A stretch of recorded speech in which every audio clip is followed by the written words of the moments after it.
the 501st Legion, one of the most feared ground units in the Imperial military. Directly under the command of Darth Vader, they earned the nickname Vader's Fist. Today, let's take a look at their history, from their beginnings as a clone unit to the Battle of Endor. I'm Colin, and this is Sci-Fi Deep Dive.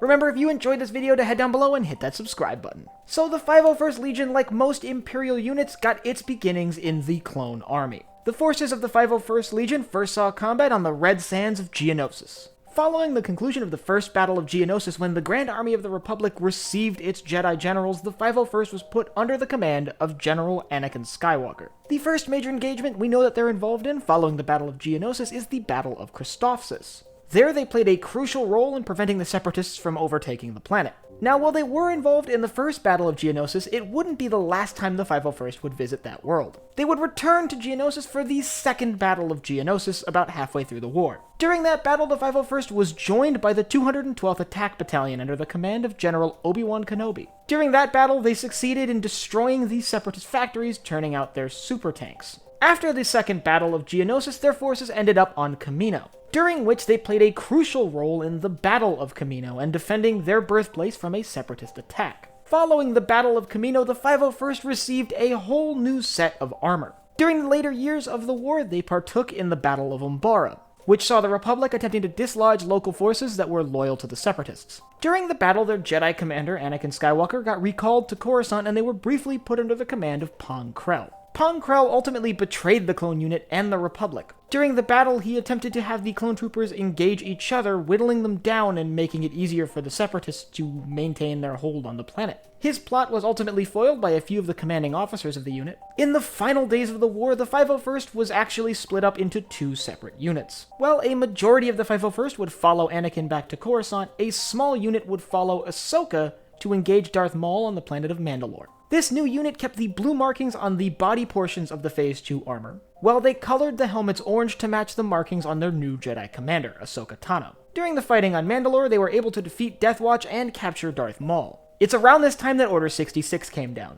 The clone troopers that were with Ahsoka Tano turned on her and attempted to kill her, however they were unsuccessful. That entire unit of clone troopers was actually wiped out when their Venator-class Star Destroyer crashed. Meanwhile, the rest of the 501st, still on Coruscant with Anakin, assaulted the Jedi Temple. After the Empire rose to power, the 501st didn't cease to exist, but simply became a stormtrooper unit. In fact, they even remained under the command of Anakin Skywalker, now known as Darth Vader. While they were likely involved in many operations during the early days of the Empire, we don't know of them being used at all in canon until the raid on the Tantive 4. That's right, when the Imperial-class Star Destroyer boards the Tantive 4 at the start of A New Hope, the stormtroopers that come through the door are members of the 501st. As we all know, they seize control of the Tantive 4, the only two escaping being a pair of droids. Now, it would make sense that the 501st was, for whatever reason, not stationed on the Death Star during the Battle of Yavin. When Vader's personal fleet Death Squadron is formed, the ground forces tied to Death Squadron are all members of the 501st. Now being Vader's personal ground unit, tied directly to Vader's personal fleet, they began scouring the galaxy looking for signs of the Rebel Alliance. And a few years after the Battle of Yavin, they found them on Hoth.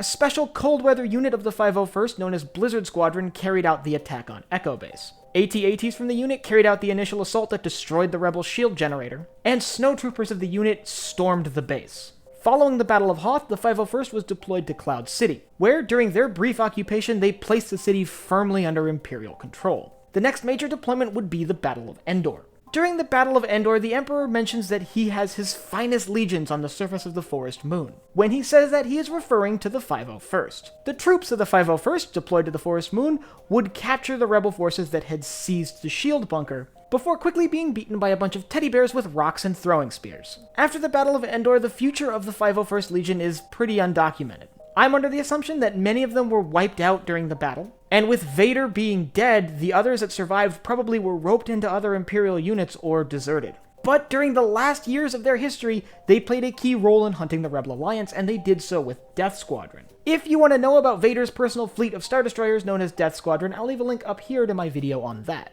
And I want you to let me know down below in the comments what you think was more interesting, the 501st during the Clone Wars or the 501st during the reign of the Empire. And lastly, if you enjoyed this video, head down below, hit the like button, the subscribe button, and the bell icon so you get notified when I upload new videos. So for Sci-Fi Deep Dive, I'm Colin, and I will see you next time.